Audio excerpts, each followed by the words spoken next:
Hello everyone, welcome to my channel. तो आज की इस वीडियो में हम डिस्कस करेंगे ट्रिग्नोमेट्री के बारे में। तो चलिए शुरू करते हैं। सबसे पहले बात आती है कि ट्रिग्नोमेट्री का मतलब क्या है। तो इसका मीनिंग होता है, देखिए ये 3 वर्ड से मिलकर बना है, ट्राईगोन एंड मेट्रॉन। ट्राई का मतलब होता है 3, gon means angle and metron means measure. 3 angles measure. तो 3 एंगल्स किसमें होते हैं? ट्राइंगल के केस में। तो इसका मीनिंग होता है measurement of angles of triangle. और इसमें हम किस ट्रायंगल की बात करते हैं? राइट एंगल ट्रायंगल की। राइट एंगल ट्रायंगल कौन सी हुई? जिसमें क्या है, एक एंगल हमारा 90 डिग्री का होता है। उसके बाद थोड़ी सी बात हम कर लेते हैं एंगल की। तो एंगल देखिए कब बनता है? जब हमारी 2 लाइनें क्या है, इंटरसेक्ट करती हैं किसी एक पॉइंट पे। तो ये जो यहाँ पे बना देखिए, इससे बोला जाता है एंगल। अब जो एंगल है, जब हम इस एंगल में देखिए रोटेशन, जब हम इसको क्लॉकवाइज लेते हैं, क्लॉक इस डायरेक्शन में घूमती है, राइट। तो अगर हम इस डायरेक्शन में एंगल लें तो उनको हम मान के चलते हैं नेगेटिव एंगल, ठीक है। और एंटी क्लॉकवाइज डायरेक्शन में जब हम एंगल को लेते हैं, देखिए इस तरीके से, तो जो एंगल हम लेते हैं उसे हम लेते हैं पॉजिटिव, ठीक है। और एंगल को हम जो है थीटा भी देखिए बोलते हैं। तो अब जो सर्कुलर सिस्टम है उसमें जो हमारा एंगल थीटा होता है उसे हम कैसे फाइंड आउट कर सकते हैं? तो उसमें जो हमारा एंगल थीटा होता है, देखिए ये हमारा एक सर्कल है, ओके। इसमें अब यहाँ पे एक एंगल बन रहा है थीटा। तो इसे हम किस तरीके से फाइंड आउट कर सकते हैं? तो इसका फॉर्मूला होता है angle equals to arc upon radius. अब आर्क किस में क्या हुई? ये वाली जो सर्कल की, देखिए जो सर्कमफेरेंस होती है उसका ये वाला पार्ट, जो देखिए इन 2 लाइनों के बीच में जो पार्ट है, इसको बोला जाता है आर्क। तो ये हमारा थीटा आ जाएगा, देखिए ए बी, मतलब इस आर्क की लेंथ अपॉन रेडियस हमारी क्या है? आर, ठीक है। इसे बोला जाता है क्या? एंगल। जो सर्कुलर सिस्टम है उसमें हम एंगल इस तरीके से जो है फाइंड आउट करते हैं। अब जो एंगल है उसको देखिए हम एक तो डिग्री में मेज़र करते हैं और उसको जो है रेडियन में भी मेज़र किया जाता है। तो अब हम इसका रिलेशन देख लेते हैं कि जो डिग्री और रेडियन है उनमें क्या रिलेशन होता है। अब आप सभी को पता होगा कि रेडियन में क्या है, हम पाई की बात करते हैं, ठीक है। और डिग्री में तो 1 2 3 4 इस तरीके से होता है। तो रेडियन में भी होता है 1 पाई 2 पाई, ठीक है। उनको क्या है, हम रेडियन साथ में लगाते हैं। तो हम किस तरीके से जो है इनके बीच में रिलेशन को पता लगा सकते हैं? तो देखिए क्या है कि अगर हमारे पास डिग्री है उसको हमने कन्वर्ट करना है किस में? रेडियन में, ओके। मान लीजिए हमारे पास क्या है, x डिग्री है, कोई एंगल है x डिग्री का, उसको हमने कन्वर्ट करना है रेडियन में। तो रेडियन किस में होता है? पाई में। तो हम क्या करेंगे, इसको मल्टीप्लाई कर देंगे पाई से, साथ में इसको डिवाइड कर देंगे 180 डिग्री से। टोटल हम इसको देखिए इस तरीके से मल्टीप्लाई करते हैं, पाई बाय 180 डिग्री। तो ये हम कब करेंगे? जब हमने डिग्री को रेडियन में कन्वर्ट करना होगा। और इसका रिवर्स जब हमने रेडियन को डिग्री में कन्वर्ट करना होगा, रेडियन इनटू डिग्री, तो इसमें हम क्या करेंगे? डिग्री में हम वो जो क्या है कि 1 2 3 4 होता है 180 तक, ठीक है। तो हम क्या करेंगे, जो हमारा रेडियन में होगा कोई क्वांटिटी अगर x है तो उसको हम मल्टीप्लाई करेंगे 180 से और डिवाइड करेंगे पाई से। क्योंकि जो रेडियन में हमारे एंगल होंगे उनमें उनके साथ में पाई जो है लगा होता है, ठीक है। इसके साथ क्या होगा? पाई लगा होगा, और वो पाई जो है फिर कैंसिल हो जाता है और हमें जो है जो वैल्यू मिलती है वो हमें डिग्री में मिल जाती है। तो इसमें रिलेशन ये होता है कि जो हमें ये कन्फ्यूज़न हो जाता है कि हमने एंगल को पाई बाई 180 से मल्टीप्लाई करना है या फिर 180 बाई पाई से जो है मल्टीप्लाई करना है। तो हम क्या करेंगे, जब हमने एंगल को रेडियन में कन्वर्ट करना होगा तो हम पाई बाई 180 से उसको क्या करेंगे? मल्टीप्लाई। क्योंकि हमें पता है कि रेडियन किस में होता है? पाई में जो है रेडियन की वैल्यू होती है, ओके। और जब हमने एंगल को डिग्री में कन्वर्ट करना होगा तो हमें पता है कि एंगल क्या है, 180 डिग्री से हम उसको मल्टीप्लाई करेंगे और पाई से उसको जो है डिवाइड कर देंगे। अब हम थोड़े से देख लेते हैं कि जो हमारे एंगल्स होते हैं, जैसे कि 0 डिग्री है, 30 डिग्री है, जो स्टैंडर्ड एंगल होते हैं उनको जो हम रेडियन में किस तरीके से लिखते हैं। यहाँ पे देखिए मैंने एंगल्स लिखे हैं, जैसे कि 0 डिग्री जो एंगल है उसकी रेडियन में क्या वैल्यू होगी? तो 0 डिग्री जो है रेडियन में भी 0 ही होगा, क्योंकि हम क्या करेंगे, 0 डिग्री को मल्टीप्लाई करेंगे किस चीज़ से? Pi by 180 degree, okay. वैसे ही जो 30 डिग्री है, अब इसको देखिए रेडियन में लिखा है π/6। अब इसका देखिए यहाँ पे चेक कर लेते हैं। इसमें हम क्या करेंगे, 30 डिग्री को π/180 डिग्री से मल्टीप्लाई करेंगे।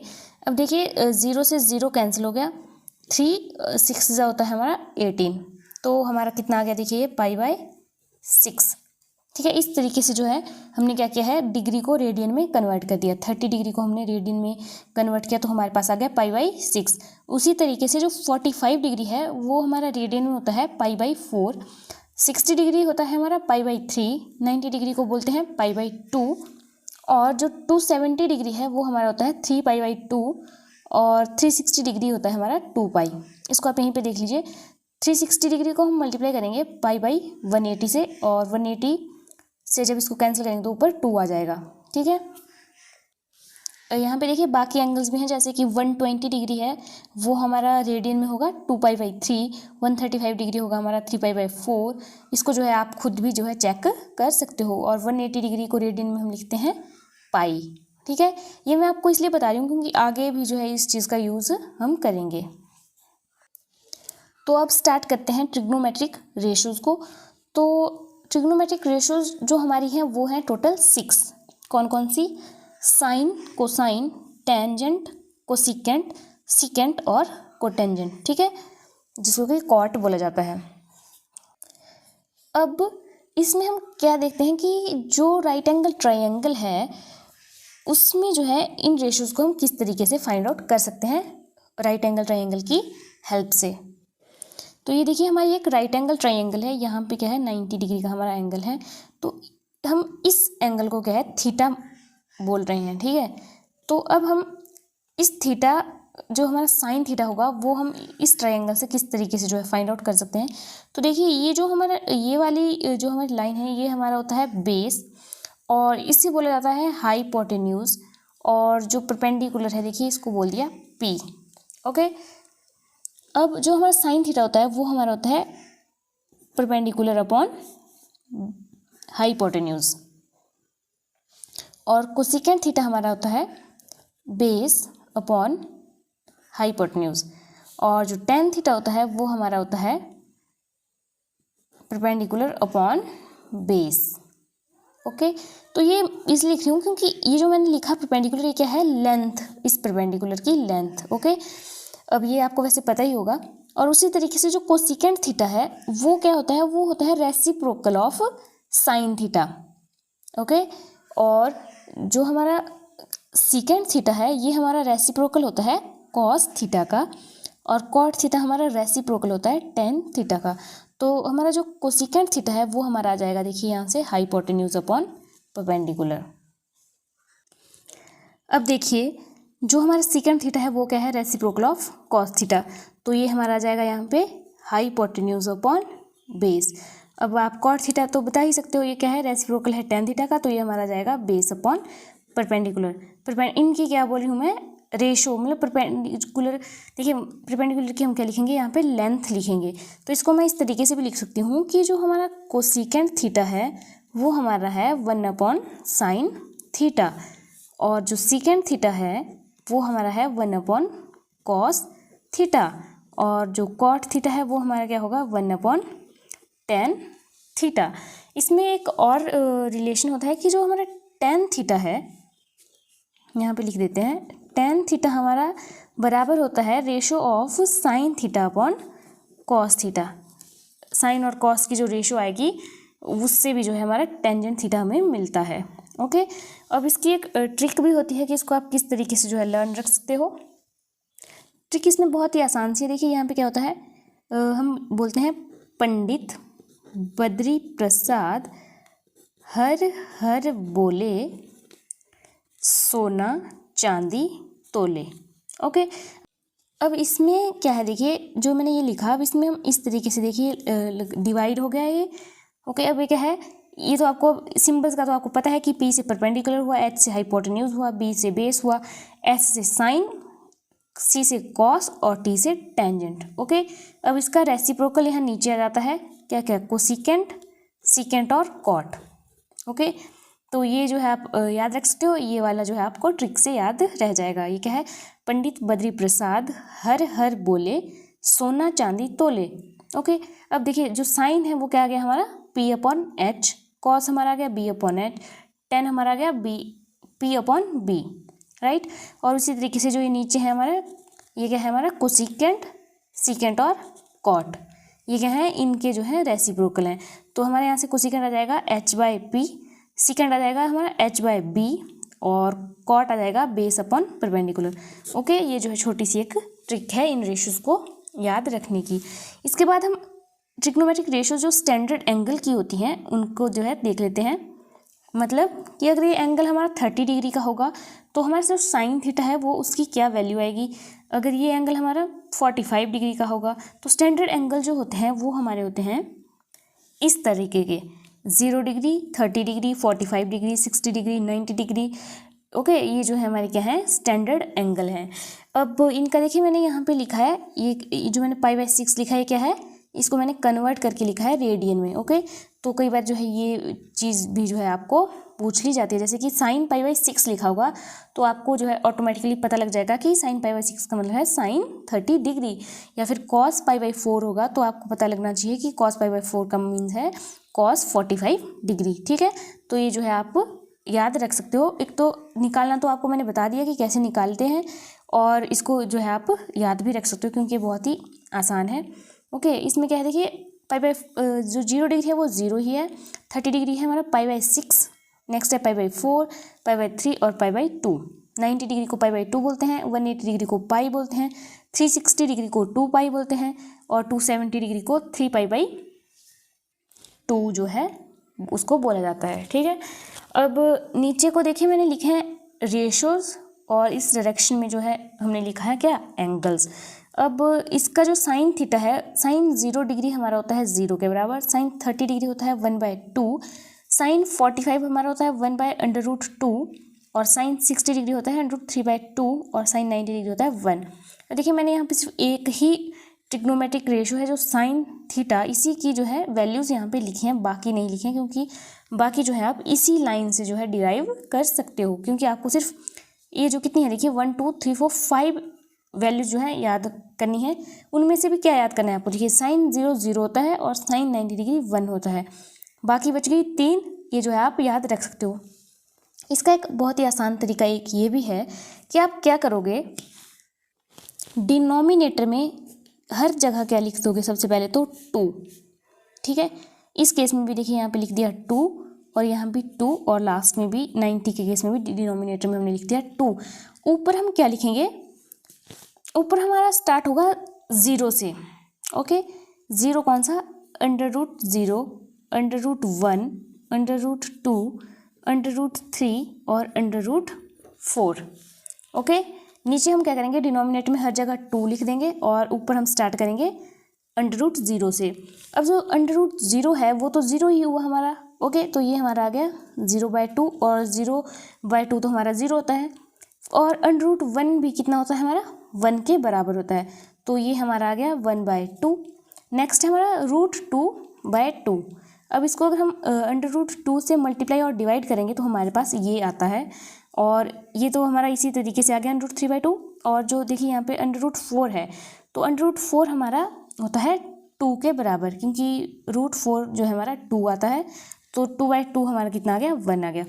तो यही है कि या तो आप इस लाइन को याद रख लीजिए, अगर आपको ये भी याद नहीं रहता है तो आप क्या कीजिए, डिनोमिनेटर में पहले 2 लिखिए, उसके बाद ऊपर स्टार्ट कीजिए √0 से, और √0 0 होता है और √1 की वैल्यू भी 1 होती है, और इस तरीके से जो है फिर आपको जो है ये वैल्यूज़ मिल जाएंगी। इसके बाद बात आती है कि कॉस थीटा क्या लिखेंगे। तो इसमें अब हम क्या करेंगे कि देखिए यहाँ पे हम इस डायरेक्शन में चले, अब हम रिवर्स डायरेक्शन में चलेंगे। अब हम 1 से स्टार्ट करेंगे, उसके बाद लिखेंगे √3/2, नेक्स्ट हमारे पास आ जाएगा 1/√2, फिर आ जाएगा 1/2 और लास्ट में आ जाएगा 0। अब इसका मतलब है कि cos 0 डिग्री हमारा 1 के बराबर होता है, cos 30 डिग्री √3/2 के बराबर होता है, cos 45 डिग्री हमारा होता है 1/√2, और cos 60 डिग्री होता है हमारा 1/2, और cos 90 डिग्री हमारा होता है 0 के बराबर। ओके, इसके बाद नेक्स्ट बात आ गई टेन थीटा। अब टेन थीटा मैंने आपको अभी बताया कि टेन थीटा देखिए यहाँ पे sign theta upon cos theta होता है। तो अब हम इसमें टेन थीटा कैसे निकालेंगे, हम 0/1 करेंगे, तो 0/1 तो 0 ही आ जाएगा। 1/2 से हम डिवाइड करेंगे इस वाली टर्म को। ओके, सिमिलरली हम यहाँ पे डिवाइड करेंगे तो हमारे पास यहाँ पे कितना आएगा, देखिए जो हमारा tan 30 डिग्री है उसकी वैल्यू आती है हमारे पास 1/√3, और tan 45 डिग्री हमारा होता है 1, और cos 60 डिग्री हमारा आ जाता है √3, और जो हमारा tan 90 डिग्री है वो हमारा आ जाता है अनडिफाइंड के बराबर, या फिर इसको जो है इनफाइनाइट भी इस तरीके से जो है सिंबल इसका लिखा होता है। ठीक है, अब देखिए नेक्स्ट इसमें जो रेशियोज बची वो हैं कोसिकेंट थीटा, सीकेंट थीटा और कॉट। तो इनका भी मैंने अभी आपको बता दिया कि जो कोसिकेंट थीटा है वो हमारा होता है 1/sin थीटा। मीन्स अगर कोसिकेंट 0 डिग्री हमसे पूछा जाएगा तो वो होगा 1/sin 0 डिग्री, और sin 0 डिग्री हमारा 0 है, तो कोसिकेंट थीटा हमारा आ गया कितना 1/0। तो 1/0 क्या बताया मैंने अभी आपको, अनडिफाइंड बताया। तो यहाँ पे कितना आएगा अनडिफाइंड, या फिर यहाँ पे इस तरीके का सिंबल जो है लगाया होता है, इसका मतलब होता है इनफाइनाइट। ओके, सिमिलरली आप जो है बाकी वैल्यूज़ जो है बता सकते हो, उसी तरीके से आप सीकेंट थीटा की भी यहाँ पे सारी वैल्यूज़ जो है बता सकते हो। ठीक है, और इस तरीके से जो है टेबल हमें आसानी से लर्न हो जाएगा, क्योंकि इसमें हमें लर्न क्या करना है, इसमें हमें जनरली ये जो 3 लाइनें हैं देखिए, साइन थीटा वाली, कॉस थीटा वाली और टेन थीटा वाली जो हमें पता होनी चाहिए। उसके बाद बाकी क्या है, इनमें तो हमने क्या करना होता है, इनका रिवर्स ही करना होता है। जैसे कि अगर आपको टेंजेंट 45 डिग्री पता है जो कि हमारा 1 है, तो जो हमारा कॉट है, कॉट 45 डिग्री क्या होगा हमारा 1/टेंजेंट 45 डिग्री, तो वो हमारा 1 ही आएगा इधर। ठीक है, तो ये रेशियो जो है फिर आप आसानी से बता सकते हो। नेक्स्ट इसमें बात आती है ट्रिग्नोमेट्रिक आइडेंटिटीज़ की। तो जो ट्रिग्नोमेट्रिक आइडेंटिटीज़ हैं वो देखिए हमारी 3 है, कौन कौन सी, sine square theta plus cos square theta equals to 1, second है 1 + tan स्क्वायर थीटा जो कि बराबर होता है सीकेंट स्क्वायर थीटा के, थर्ड हमारी है 1 + कॉट स्क्वायर थीटा जो कि बराबर है कोसिकेंट स्क्वायर थीटा के। एक है, आप इनको इसी तरीके से लर्न कर लीजिए अगर आपको ऐसे याद नहीं रहता है तो। देखिए फर्स्ट तो वैसे सभी को याद रह जाती है कि sine square theta plus cos square theta 1 आएगा, लेकिन बाकी दो में जो है कई बार कन्फ्यूजन हो जाता है, क्योंकि इनको जो है देखिए इस तरीके से भी लिख दिया जाता है कई बार कि secant square theta minus tangent square theta equal to 1, या फिर यहाँ पे ये कन्फ्यूजन हो जाता है कि हमने ten square theta minus secant square theta करना है या secant square theta minus ten square theta करना है। ठीक है, तो देखिए इस कन्फ्यूज़न को दूर कर लेते हैं। तो इसका एक बहुत ही आसान सा यहाँ पे देखिए मैं आपको समझाऊंगी तरीका। अब देखिए हमारे पास टोटल कितनी रेशोज़ हैं, 6। तो मैंने एक पॉलीगन बना दिया जिसकी क्या है 6 साइड हैं। अब हम यहाँ से देखिए इसका स्टार्ट यहाँ से है, तो हम यहाँ पे लिख देते हैं साइन थीटा। ओके, अब साइन थीटा आया, फिर क्या आएगा कॉस थीटा, नेक्स्ट हमारा आएगा टेन थीटा। अब जो बाकी 3 बच गए इनमें हम क्या करेंगे, कॉस थीटा का रेसिप्रोकल क्या होता है सीकेंट थीटा, साइन का रेसिप्रोकल होता है कोसिकेंट थीटा, टेन का रेसिप्रोकल होता है कॉट थीटा। राइट, अब हमने क्या किया है, इनके सामने हमने कौन सा लिखा, जो इनका रेसिप्रोकल है। अब इतना सा तो आपको मैंने अभी तक बता ही दिया और आपको याद भी हो गया होगा कि ये हमने कैसे लिख दिया। अब ये जो सेंटर है यहाँ पे हम लिखेंगे 1। ओके, अब हम क्या करेंगे, इसमें हम चलेंगे क्लॉकवाइज डायरेक्शन में। स्टार्टिंग से चलते हैं यहाँ से, इस तरीके से हम इस वाली ट्रायंगल में घूमेंगे। तो अब देखिए क्या आएगा, sine square theta plus cos square theta equals to 1। Right, क्योंकि 3 का ही रिलेशन है टोटल, देखिए 1 और 2 जो है हमारी ट्रिग्नोमेट्रिक रेशियोज हैं। तो हमने क्या किया, क्लॉकवाइज चले इस वाली ट्रायंगल में, और फिर हम इस वाली ट्रायंगल में चलेंगे और एक हम इस ट्रायंगल में चलेंगे। ठीक है, इन सभी में हम किस डायरेक्शन में चलेंगे, क्लॉकवाइज डायरेक्शन में। और स्टार्ट कहाँ से करेंगे हम लिखना, इस वाले पॉइंट से जो हमारी ये देखिए लेफ्ट साइड है। अब ये वाला तो हमें देखिए यहाँ से मिल गया कि sine square theta plus cos square theta equals to 1। Second identity देख लेते हैं। तो देखिए यहाँ पे हम यहाँ से चले तो ये आया हमारा 1 + tan square theta equals to secant square theta. अब देखिए आ गया हमारा 1 plus tan square theta equals to secant square theta. अब जो हमारी थर्ड आइडेंटिटी है वो हमें यहाँ पे मिलेगी। ये कैसे मिलेगी हमें, देखिए cot square theta plus 1 equals to cosecant square theta. Okay, तो बस आपको यहाँ से ये मिल गया। अब ये आपको रीअरेंज करना तो आ ही जाएगा। Cosecant square theta minus cot square theta equals to 1। तो देखिए अब आइडेंटिटी इस तरीके से होगी या इस तरीके से, बात एक ही है, लेकिन जो इससे आपको पता चल जाएगा कि पहले कोसेकेंट आएगा या फिर कॉट हमने पहले लिखना है। ठीक है, तो इस तरीके से जो हमारी ट्रिग्नोमेट्रिक आइडेंटिटीज़ भी हो जाती हैं। आज हम इतना ही करेंगे। नेक्स्ट वीडियो में हम स्टार्ट करेंगे जो हमारे अलाइड एंगल्स हैं और जो भी बाकी ट्रिग्नोमेट्रिक के जो फॉर्मूलाज हैं उन सब को जो है हम नेक्स्ट वीडियो में कंप्लीट कर देंगे। अगर आपको मेरी ये वीडियो अच्छी लगे तो please do like and subscribe to my channel. Thank you.